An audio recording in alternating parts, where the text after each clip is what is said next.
Hello दोस्तों, आज मैं आपको एक बहुत अच्छी कहानी क्लास 10th का सुनाने वाला हूँ जिसका नाम है दही वाली मगम्मा। कहानी का नाम क्या है? दही वाली मगम्मा, जो मैं आपको बहुत ही अच्छी तरह से सुनाने वाला हूँ। समझे ने? इसमें देखिए होता क्या है। दही वाली मगम्मा जो नाम है वो दही बेचती है। दही क्या करती है बाबू रे? बेचती है। दही बेचने का काम करती है। उसी के जीवनी के बारे में पढ़ेंगे, उसके फैमिली के बारे में पढ़ेंगे, वो कहाँ बेचने के लिए जाती है उसके बारे में पढ़ेंगे और उसकी जानकारी इकट्ठा करेंगे। अगर आप हमारे साथ 30 मिनट समय बिताते हैं, 30 मिनट, मात्र 30 मिनट, अगर 30 मिनट आप समय देते हैं तो आपको एक भी ऑब्जेक्टिव, एक भी सब्जेक्टिव नहीं छूटेगा। इस चैप्टर से ना क्लास 10th बिहार बोर्ड में 5 से 6 नंबर पूछा जाता है। अगर आप सही से ध्यान देते हैं, सही से सुनते हैं हमारी बात और कॉपी कलम लेके बैठ जाइए, हम जो भी पॉइंट बोलेंगे आप उसे नोट करते जाइएगा। अगर आप नोट करते हैं तो आपको 5 से 6 नंबर बिहार बोर्ड में मिलने वाला है। समझे ना? आइए अब स्टार्ट करते हैं कहानी। सबसे पहले कहानी का थोड़ा सा पाठ परिचय जान लेते हैं कि कहानी से कहाँ कहाँ से ऑब्जेक्टिव बनता है, उसको देख लेते हैं। और उसके बाद इस कहानी को, बहुत ही अच्छी कहानी है, उस कहानी को हम लोग समझेंगे और इसका एमसीक्यू भी करवाएंगे आपको, लगभग 30 से 40 करवाएंगे। और उसके बाद इसका शॉर्ट क्वेश्चन करवाएंगे, लॉन्ग क्वेश्चन करवाएंगे, सबका पीपीटी अर्थात पीडीएफ दे देंगे। पीपीटी तो नहीं हो पाएगा, पीडीएफ दे देंगे आपको। हमारे व्हाट्सएप नंबर पर मैसेज करिएगा, वहां पर आपको मिल जाएगा। पहले इसका हम पाठ परिचय थोड़ा सा जान लेते हैं। दही वाली मगम्मा कहानी के लेखक कौन है? दही वाली मगम्मा कहानी के लेखक कौन है? तो दही वाली मगम्मा कहानी के लेखक श्रीनिवास जी हैं। क्या है? श्रीनिवास जी हैं। अब पूछेगा कि श्रीनिवास जी का जन्म कब हुआ? श्रीनिवास जी का जन्म कब हुआ? तो आप की कहिएगा कि 6 जून 1891 ईस्वी में इसका जन्म हुआ था। समझ? तो एक और इसका ऑब्जेक्टिव है कि श्रीनिवास जी का पूरा नाम क्या है। पूरा नाम आपसे पूछेगा कि श्रीनिवास जी का पूरा नाम क्या है, तो आप क्या कहिएगा कि मस्ती वेंकटेश अयंगर। मस्ती वेंकटेश अयंगर श्रीनिवास जी का पूरा नाम है। यह जो आप कहानी आज मैं सुनाने वाला हूँ, दही वाली मगम्मा, कहानी कौन सी सुनाने वाला हूँ? दही वाली मगम्मा। तो यह जो है ना, यह देखिए कन्नड़ भाषा में लिखा गया है। किस भाषा में लिखा गया? कन्नड़ भाषा में लिखा गया है। समझे ना? कर्नाटक की भाषा है कन्नड़, लेकिन हम लोग क्या पढ़ने वाले हैं? हिंदी में पढ़ने वाले हैं कहानी। इसका मतलब यह हुआ कि भाषा कहीं का है, लेकिन पढ़ेंगे हम लोग हिंदी में। तो इसका मतलब रूपांतरित क्या गया होगा? तो इसका जो हिंदी अनुवादक है ना, हिंदी अनुवादक आपसे पूछेगा कि दही वाली मगम्मा कहानी का हिंदी अनुवादक कौन है? दही वाली मगम्मा कहानी का हिंदी अनुवादक कौन है? तो आप क्या कहिएगा? B.R. नारायण। क्या कहिएगा बाबू रे? B.R. नारायण कहिएगा। समझे ना? अब देखिए इसका ऑब्जेक्टिव देख लेते हैं, उसके बाद कहानी पे चलेंगे। समझे? देखिए सबसे पहले आपसे यही पूछेगा कि दही कौन बेचती है? मगम्मा। या फिर मगम्मा क्या बेचती है? तो दही बेचने का कार्य करती है। समझे ना? तो अब इसका पाठ परिचय थोड़ा सा लेखक के बारे में जान लेते हैं। देखिए लेखक दही वाली मगम्मा कहानी के लेखक कौन है? श्रीनिवास जी हैं। श्रीनिवास जी हैं। थोड़ा सा बोर्ड नया है तो इसमें थोड़ा सा इंक डालते थे तो थोड़ा सा कम दिखाई देगा। तो वीडियो की क्वालिटी आप क्या करिएगा? 720 पे करके देखिएगा। अगर 720 पे करके देखिएगा तो आपको अच्छा दिखाई देगा। समझे? क्वालिटी चेंज कर लीजिएगा पहले ही, उसके बाद ये आपको बिल्कुल फ्रेश दिखाई देगा। समझे ना? आइए चलते हैं। लेखक का क्या नाम है? श्रीनिवास नाम है। क्या नाम है? श्रीनिवास जी का। ये समझे ना? देखिए लेखक का पूरा नाम आपसे पूछेगा, कहेगा मस्ती वेंकटेश अयंगर। कहिएगा मस्ती वेंकटेश अयंगार कहिए। समझे ना? उसके बाद जन्म पूछेगा कि लेखक श्रीनिवास जी का जन्म कब हुआ? तो 6 जून 1891 ईस्वी में कहिएगा। और उससे पूछेगा कि दही वाली मगम्मा कहानी की जो लेखक है श्रीनिवास जी, उसका जन्म कहाँ है? तो कोलार है, जो कर्नाटक राज्य के हैं, गाँव कोलार में। समझे ना? वहाँ भी लेखक का जन्म हुआ था। अब पूछेगा आपसे कि दही वाली मगम्मा कहानी जो है वो किस भाषा में लिखा गया है? दही वाली मगम्मा कहानी किस भाषा में लिखा गया है? तो आप कहिएगा कि कन्नड़ भाषा में लिखा गया है। और अब इसके बाद आगे पूछेगा कि ये दही वाली मगम्मा कहानी का हिंदी अनुवादक कौन है? तो B.R. नारायण। क्या है? B.R. नारायण। थोड़ा सा और जानकारी ले लेते हैं डीपली में, जिससे आपको कोई दिक्कत ना हो। देखिए ये जो कौन से श्रीनिवास जी, कौन है बाबू? श्रीनिवास जी। उसको जो है ना साहित्य अकादमी में उनकी कहानी संकलन यानी सन्ना, जो संकलन सन्ना है कथे गुलू, इसको जो है बाबू रे, इसको क्या मिला था बाबू रे? इसको 1968 में पुरस्कृत किया गया था। 1968 में क्या किया गया था? पुरस्कृत किया गया था। और इन्हें ज्ञानपीठ का पुरस्कार भी मिला था। ज्ञानपीठ का पुरस्कार भी मिला है, इस बात को भी ध्यान रखिएगा। सुनिए, इससे भी ऑब्जेक्टिव निकल सकता है, मैं आपको करवाऊंगा। उसके बाद देखिए आप कहता है कि श्रीनिवास जी कन्नड़ साहित्य के सर्वाधिक प्रतिष्ठित रचनाकारों में से एक है। अर्थात इसका मतलब यह हुआ कि जो श्रीनिवास जी है वो कन्नड़ साहित्य के रचनाकार है, वो बहुत प्रतिष्ठित है, बहुत इज्जत प्रतिष्ठा वाले व्यक्ति है। कवि है तो इज्जत प्रतिष्ठा तो होगा ही। उसके बाद देखिए कहता है कि यह कहानी कन्नड़ कहानियां यानी नेशनल बुक ट्रस्ट इंडिया से संभाल ली गई है। ये जो आप कहानी दही वाली मगम्मा पढ़ रही है वो कहाँ से लिया गया है बाबू रे? नेशनल बुक ट्रस्ट इंडिया से लिया गया है। तो यह था लेखक पाठ परिचय। अब आइए आ जाते हैं कहानी के ऊपर, कहानी समझने का प्रयास करते हैं और हम आपको कहानी समझाते समझाते उस बीच में आपको हम जितना भी ऑब्जेक्टिव बनने वाला होगा वो ऑब्जेक्टिव हम आपको क्लियर करवाएंगे और आप कॉपी कलम लेकर बैठ जाइए। हम जो भी पॉइंट बोलेंगे जहाँ पे हम बताएंगे ये ऑब्जेक्टिव बन सकता है आप उसे नोट डाउन कर लीजिएगा, जिससे क्या होगा कि मैं इसका MCQ करवाऊंगा तो आप उसका आंसर जल्द से जल्द दे देंगे। समझे? अगर इसको नोट से लिखे रहिएगा तब, कॉपी पर लिखे रहिएगा तब, अगर नहीं लिखिएगा तो आप जल्दी दे नहीं पाइएगा। समझे ना? थोड़ा सा लिखने में क्या होता है, आसानी हो जाता है, उससे याद होगा आपको। देखिए अब ये कहानी स्टार्ट करते हैं कहाँ से? मगम्मा से। देखिए हम देखिए ये जो आपको फिगर देखा ये मगम्मा की है। किसकी है वो? ये मगम्मा। और ये दही बेचने का कार्य करती है। किसका काम करती है? दही बेचने का कार्य करती है। इसका जो पति होता है थोड़ा सा रंगे मिजाज का होता है। रंगे मिजाज समझ सकते हैं, रंगे मिजाज का होता है। इसका पति किसी और के साथ भी इसका चक्कर भी रहता है। समझे ना? तो ये कहानी में आगे बताती है, सुनाती है माँ जी को। समझे? जहाँ दही बेचने के लिए जाती है ना उसको सुनाती है। समझे? तो इसका जो पति था वो बेचारे तो मर चुके हैं। अभी जो कहानी हम पढ़ रहे हैं उसमें इसका पति क्या हो, इसका पति का देहांत हो चुका रहता है। समझे ना? अब इसके घर में है कौन कौन, यानी मगम्मा के घर में है कौन कौन, वो बात एक बार हम देख लेते हैं। समझे ना? देखिए एक तो मगम्मा है, इसमें कोई डाउट नहीं, और उसका एक बेटा भी है, उसका एक बहू भी है जिसका नाम नजम्मा है। मगम्मा की बहू का नाम क्या है? नजम्मा। आपसे पूछेगा मगम्मा की बहू का नाम क्या है? नजम्मा। और उसका एक बेटा यानी इन दोनों मतलब कि मगम्मा का पोता एक है। मगम्मा का क्या है? पोता। अब देखिए ये इसका बेटा हो गया, इसकी बहू हो गई, तो इसका अगर मगम्मा की तुलना हम करेंगे तो ये इसका क्या हो जाएगा बाबू रे? पोता हो जाएगा। क्या हो जाएगा बाबू रे? पोता। सुनिए ना, मगम्मा के घर में कुल कितने सदस्य थे मगम्मा को लगा के? तो 4 हो जाएंगे। एक तो वो खुद थी, समझे ना, और एक उसका बेटा, बहू और एक पोता। कुल मिला के कितने थे बाबू रे? 4 थे। समझे ना? अब देखिए इस कहानी का थोड़ा डायग्राम के माध्यम से टोटल चीज समझते हैं। समझे ना? पहले ये हम समझा देते हैं, उसके बाद कहानी तो आपको अच्छी तरह समझाई भी करेंगे। पहले एक बार डायग्राम समझ लेते हैं कि कहानी में होता क्या है, उसके बाद बस 5 मिनट लगेगा आपको समझाने में। कहानी का एक बार डायग्राम देख लेते हैं कहानी है क्या। देखिए मगम्मा दही बेचने का कार्य करती है, इसमें कोई दिक्कत आपको नहीं है। मगम्मा दही बेचने के लिए कहाँ जाती है? बेंगलुरु जाती है। कहाँ जाती है? और बेंगलुरु जाती है। इसमें कोई दिक्कत नहीं है। 3 मील दूर जाती है दही बेचने के लिए। मगम्मा कितने दूर जाती है? और 3 मील दूर जाती है दही बेचने के लिए, पैदल जाती है। अब 1 मील में कितना किलोमीटर होता है वो डिटेल में जाइएगा तो 1.609 किलोमीटर होता है। तो आप अर्थात यह याद रखिएगा कि मगम्मा जो है दही बेचने के लिए कहाँ जाती है? 3 मील दूर जाती है। उसके बाद मगम्मा के गांव का नाम क्या है बाबू रे? वेंकटपुर। मगम्मा के गांव का क्या नाम है? वेंकटपुर। आपको याद रखना पड़ेगा कि मगम्मा के गांव का क्या नाम है? वेंकटपुर। और मगम्मा के गांव जो है ना अबलूर के पास है। मगम्मा के गांव कहाँ है बाबू रे? किसके पास है? अबलूर के पास है। हमारी बातों को सुनिएगा, थोड़ा सा अगर ये कम भी दिखाई देगा तो हमारी बात सुन के आप लिख लीजिएगा। वीडियो की क्वालिटी 720 में करके देखिएगा, बेहतरीन दिखाई देगा। समझे ना? अब आइए आगे देखते हैं आगे क्या है। समझे ना?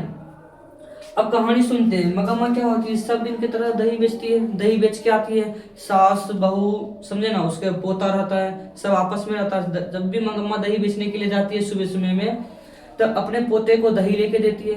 और वो अपने पोते के लिए जब वो शहर से बेच के आती है, बेंगलोर शहर से बेच के आती है, तो अपने पोते के लिए मिठाई लेके आती है। समझे? तो पोता और दादी में बहुत मिलाप है, बहुत प्रेम है। किसमें? दादी और पोता में। तो एक दिन क्या होता है कि मगम्मा जो रहती है ना वो क्या करती है? दही बेच के आती है। दही बेच के आती है तो पता नहीं उसके बहू यानी पुतहू जो है, जिसको कहते हैं आप लोगों को पतहू कहते हैं, वो जो है ना अचानक अपने पता नहीं कुछ काम उसका होगा, कुछ गलती क्या होगा। लड़का है तो शैतानी करबे करेगा। तो लड़का कोई गलती किया हुआ था तो उसकी जो बहू थी अपने बेटे को अर्थात मगम्मा के पोते को बहुत पीट रही थी। जब मगम्मा ने यह सब देखा, एक छोटे बच्चे को इतने जोर से पीट रही है, तो मगम्मा को रहा नहीं गया। जो बूढ़ी थी, उसकी दादी थी, उसकी मतलब कि मगम्मा जो दही बेचने का काम करती थी, उसको रहा नहीं गया। वो सोची कि काहे पीट रही है, और वो बोल दी कि क्यों रे राक्षसी, तुम इतने छोटे से बच्चे को क्यों मार रही है। मगम्मा यह बात बोलती है, क्यों रे राक्षसी, क्या बोलती है बाबू रे? क्यों रे राक्षसी, तुम इतनी छोटी सी बच्चे को क्यों मार रही है। समझो? उसके बाद नजम्मा जो होती है वो जवाब देती है कि मेरा बेटा है, मैं इसको मारूं, काट दूं, फेंक दूं, जो मन सो करूं। तुम काहे बोलती है? तुमको बोलने का किसने मतलब क्या हक है? मेरा बेटा है, मैं इसे मारूं, कुछ भी करूं। समझे ना? तो तुमको बोलने का कोई हक नहीं है। तो मगम्मा को बहुत तकलीफ होता है। समझे? लेकिन यहाँ पे एक ऑब्जेक्टिव पूछेगा कि यह पूछेगा कि क्यों रे राक्षसी, क्यों रे राक्षसी, तुम इस छोटे से बच्चे को क्यों पीट रही हो। यह बात, यह कथन किसने कहा था। आप क्या कहिएगा, मगम्मा ने कहा। किसने कहा बाबू रे, मगम्मा ने कहा। तो मगम्मा तब कहती है, जब वो जवाब देती है नजमा कि मेरा बेटा है, मैं इसे मारूं, काट दूं, फेंक दूं, चाहे कुछ भी कर दूं, तुमको बोलने का कोई हक नहीं है। तो मगम्मा इसी बात को कहती है कि रुक, आ जाने दे बपैया को, मतलब अर्थात में उसको कहूँ कि जैसे आने दो मेरे बेटे को, मैं उसे क्या करते हैं, उसे शिकायत करूंगी। तो नजमा कहती है जा जा कोई बात नहीं, कर दे शिकायत, जिससे करना है कर दे शिकायत। तो मगम्मा को यह आशा था कि मेरा बेटा आएगा, मेरा पक्ष सुनेगा, मेरा बात सुनेगा और अपने पत्नी को डांट मारेगा, समझे ना। लेकिन ऐसा वो सोचता है, कौन सोचता है, मगम्मा सोचती है, समझे। मगम्मा सोचती है कि मेरा बेटा आएगा, मेरा पक्ष लेगा और अपने पत्नी को अर्थात मेरे पतों को डांटेगी। लेकिन क्या होता है कि कथन में समझे कि जब उसका बेटा आता है तो मगम्मा जाती है कंप्लेन करने के लिए कि आपकी जो पत्नी है वो क्या कर रही है, अपने बेटे को बिना बात को मार रही है। तो फिर उसका बेटा जवाब देता है कि माँ क्या तुम बीच में पड़ती हो, उसका बेटा है, उसको मारे पीटे काट दे फेंक दे, तुमको क्या मतलब है, तुम इससे बीच में मत पड़ो, समझे। तो उसका बेटा भी क्या करते हैं कि अपना माँ का पक्ष नहीं ले पाता है। तो माँ का पक्ष नहीं लेता तो माँ को बहुत तकलीफ होता है, मगम्मा को बहुत तकलीफ होता है। मगम्मा कहती है कि अगर ये तुम्हारी पत्नी मुझे कल अलग कर देगी तब क्या करूंगी।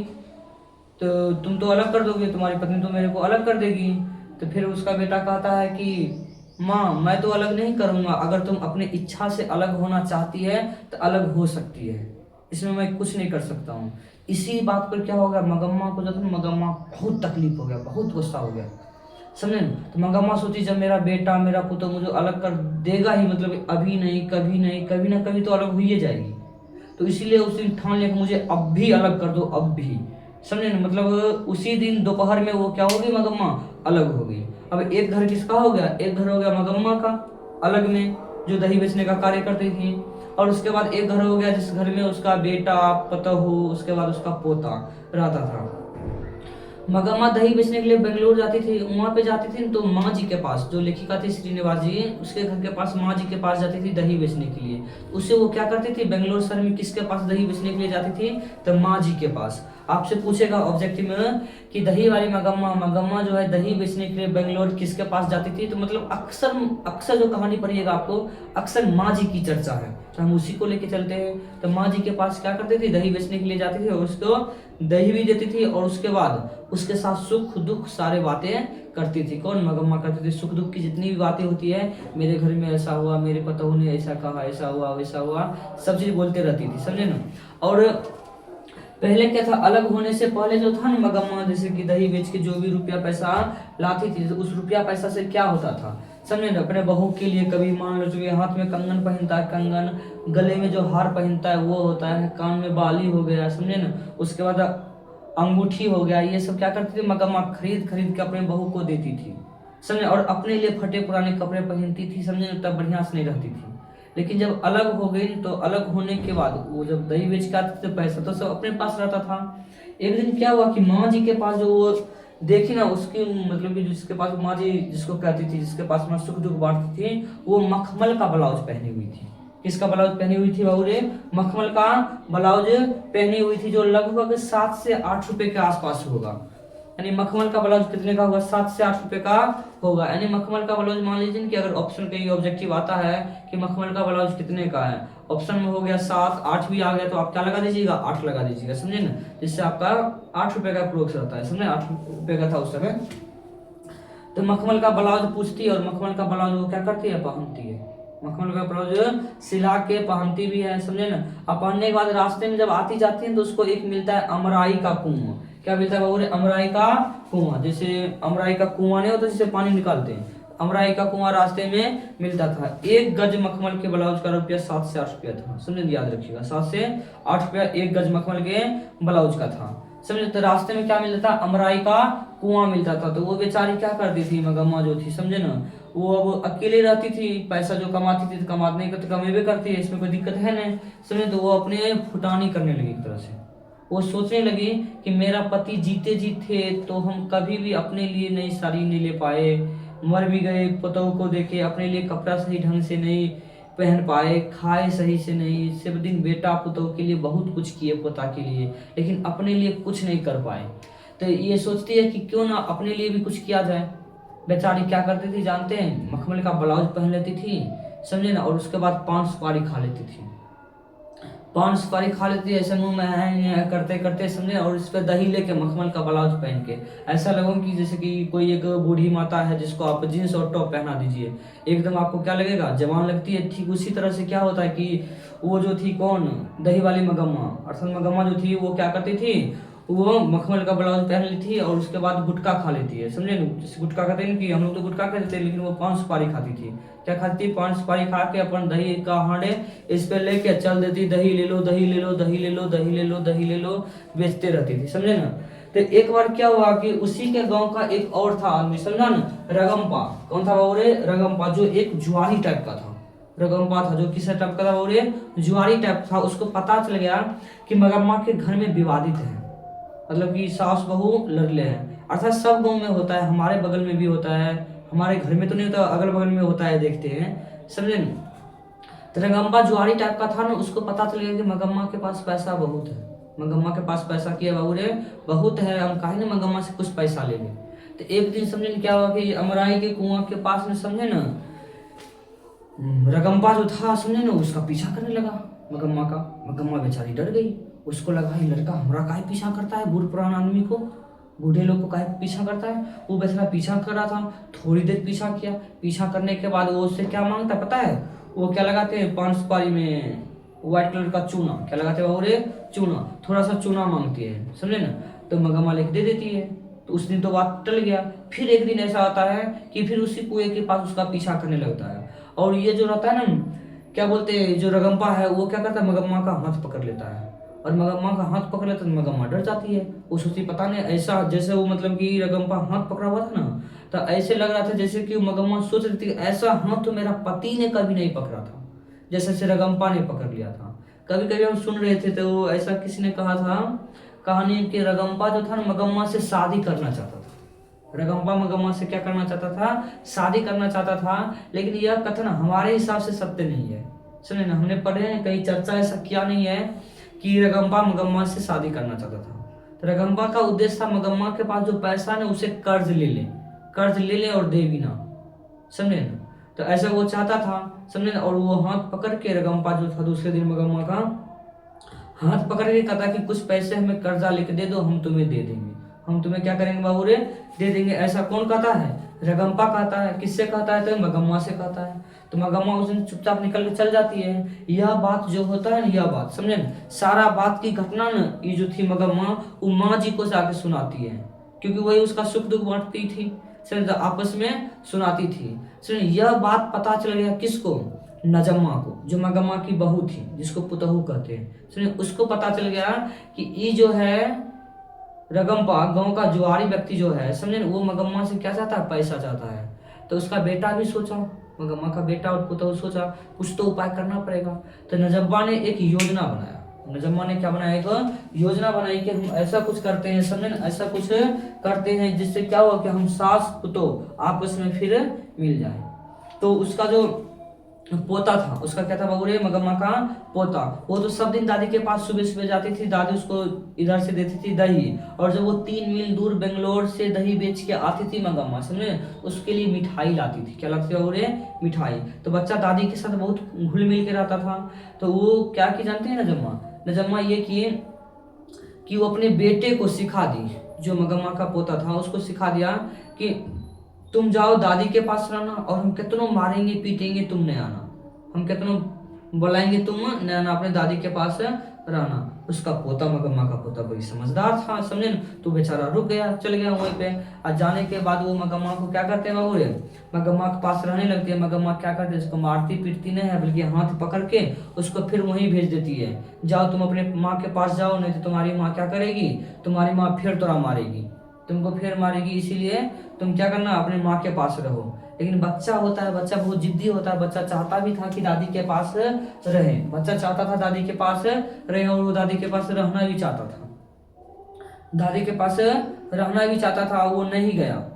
वो जब नहीं गया, समझे, तो मगम्मा समझ गई कि अब मेरा पोता जाने वाला नहीं है, समझे। तो कुछ दिन दादी पोता, समझे, दोनों रहने लगी, समझे, दोनों को कष्ट होने लगा। दादी जहाँ जहाँ जाती थी उसका पोता वहाँ वहाँ जाता था।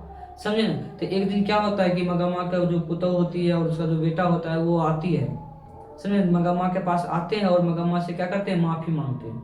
मगम्मा से क्या मांगते हैं, माफी मांगते हैं। नजम्मा कहते हैं कि सासू माँ हमसे गलती हो गया, अब हम सब साथ में ही रहेंगे, समझे ना, हम अलग नहीं होंगे, एक साथ रहेंगे। मगम्मा कहती है चलो ठीक बात है, अच्छी बात है, सही से रहेंगे। लेकिन मगम्मा तब तक कहती है कि हम ही दही बेचने के लिए जाएंगे। तो वो कुछ दिन दही बेचने के लिए जाती है, समझे ना। तो जाते जाते क्या होता है कि अवस्था गिरता है, बूढ़े होते जाती है। जैसे मान लो कि दही वाली मगम्मा बूढ़ी तो थी, ये और बूढ़ी हो गई।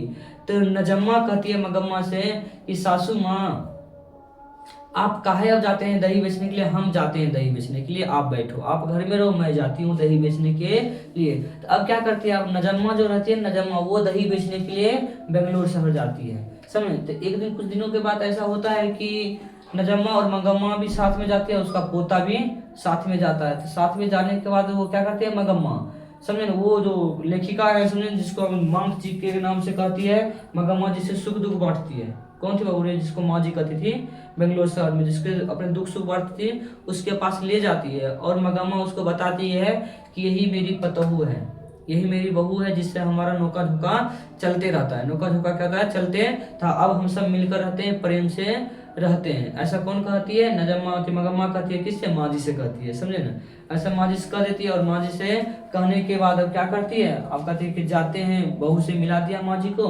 पोता से भी मिला दिया और उसके बाद चले ही। यह कहानी यही समाप्त हो जाता है। अब हम आपसे कुछ ऑब्जेक्टिव पूछते हैं जिसका आपको उत्तर देना है, जिसका आपको क्या देना है, उत्तर देना है, आंसर देना है, तुरंत लिखना है, समझे, अपने कॉपी में ही लिखिए, समझे, लिखते जाइएगा। सबसे पहला ऑब्जेक्टिव आएगा आएगा कि मगम्मा क्या बेचती थी, मगम्मा क्या बेचती थी, तो आप क्या कहिएगा, बाबू रे दही।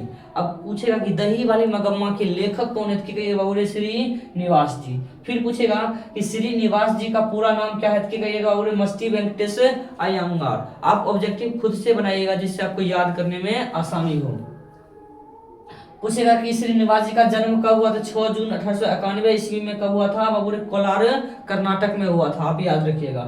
उसके बाद कहानी का भाषा क्या है, दही वाली मगम्मा कहानी जो किस भाषा में लिखा गया है, तो कन्नड़ भाषा में। और यहीं से पूछेगा कि दही वाली कहानी का हिंदी रूपांतरण किसने किया है, यह हिंदी अनुवादक कौन है, तो कहिएगा BR नारायण। फिर आगे देखिए, एक चीज हमने बताया आपको कि वर्णिका का अर्थ क्या होता है, स्याही अर्थात सोने का पानी। वर्णिका का अर्थ क्या होता है बाबू रे, स्याही अर्थात सोने का पानी को या फिर चंद्रमा को। अगर कोई आपसे पूछ दे कि वर्णिका पढ़ते हो, 5 चैप्टर है, जो भी चैप्टर है उसको खत्म करना है, समझे ना, तो वो उसका अर्थ क्या होता है, स्याही कहिए या सोने का पानी कहिए या चंद्रमा कहिए, समझे ना। अब देखिए, साहित्य अकादमी में उनकी कहानी संकलन सन्ना, यानी मतलब कि जो लिखे हैं, समझे, कौन लिखे हैं बाबू रे, श्रीनिवास जी। उनकी कहानी को जो है साहित्य अकादमी ने संकलन करके सन्ना कथेगुर जो था ना, उनको 1968 में पुरस्कृत किया गया था। और उनको किसका पुरस्कार मिला था, वो ज्ञानपीठ का पुरस्कार मिला था। किसको पुरस्कार मिला था बाबू, ज्ञानपीठ का पुरस्कार श्रीनिवास जी को मिला था। श्रीनिवास जी कन्नड़ साहित्य के सर्वाधिक प्रतिष्ठित रचनाकारों में से एक थे। यह कहानी कन्नड़ भाषा में लिखी गई, इस आप लिख लीजिएगा। और उसके बाद ये दही वाली मगम्मा कहानी जो है ना, नेशनल बुक ट्रस्ट इंडिया से संभाल ली गई है, ये भी बात याद रखिएगा। और ये बात याद रखिएगा कि क्यों रे राक्षसी इस छोटे बच्चे को क्यों पीटती है, यह बात मगम्मा ने नजम्मा से कहा। और एक और ऑब्जेक्टिव याद रखिएगा कि लड़का अगर उधम मचाए तो इसे मारने का हक मुझे नहीं है। यह बात किसने कहा था, नजम्मा ने कहा। किससे कहा, अपने सास से भी कहा, अपने पति से भी कहा, समझे, कि मेरा बेटा है, मैं क्यों नहीं मारूं, मार सकता हूँ, समझे। उसके बाद नजम्मा अपने मतलब मगम्मा जो थी, अपनी नजम्मा और उसके पति जो अर्थात उसका बेटा और पुतों से कब अलग हुआ, तो दिन के दोपहर में भी अलग हो गई। उसका लेखिका को मगम्मा माँ जी बोलती थी, लेखिका को मगम्मा क्या बोलती थी बाबू रे, माँ जी बोलती थी। और मखमल का जो 1 गज था, मखमल का जो ब्लाउज ली थी, वो 1 गज का दाम 7 से 8 रुपया है। ऑप्शन में अगर कहीं आ जाए पूछ दे तो 8 रुपया लगाइएगा आप, समझे ना। और रास्ते में अमराई के कुआं के पास कौन मिला था बाबू रे, रास्ते में तो अमराई का कुआं था, कौन मिला था बाबू रे, रगम्पा। रगम्पा गांव का कौन था, एक जुआरी था। कौन था बाबू रे, जुआरी था। तो यह कहानी आपको अच्छा लगा तो आप हमारे चैनल को सब्सक्राइब करिएगा, लाइक करिएगा, शेयर भी कर दीजिएगा। और आप व्हाट्सएप के लिए थोड़ा चलता नहीं है, मैं बोल देता हूँ। व्हाट्सएप के लिए आप जैसे देखिए, हम यहाँ पे अपना व्हाट्सएप नंबर लिख देते हैं, देखिए 95 76 39 14 15। ये हमारा व्हाट्सएप नंबर है, इस पर आप मैसेज कीजिएगा तो आपको इसका सारा पीडीएफ मिल जाएगा ऑब्जेक्टिव बनाया हुआ। और नेक्स्ट वीडियो आएगा इसका एमसीक्यू, लगभग हम 30 से 35 आपको करवाएंगे। उसके बाद शॉर्ट क्वेश्चन, उसके बाद इसका सारांश लिखना आपको सिखाएंगे। समझे? पूरा क्लास 10th का जितना भी सिलेबस है वो सारा कंप्लीट करवाएंगे हम आपको। धन्यवाद।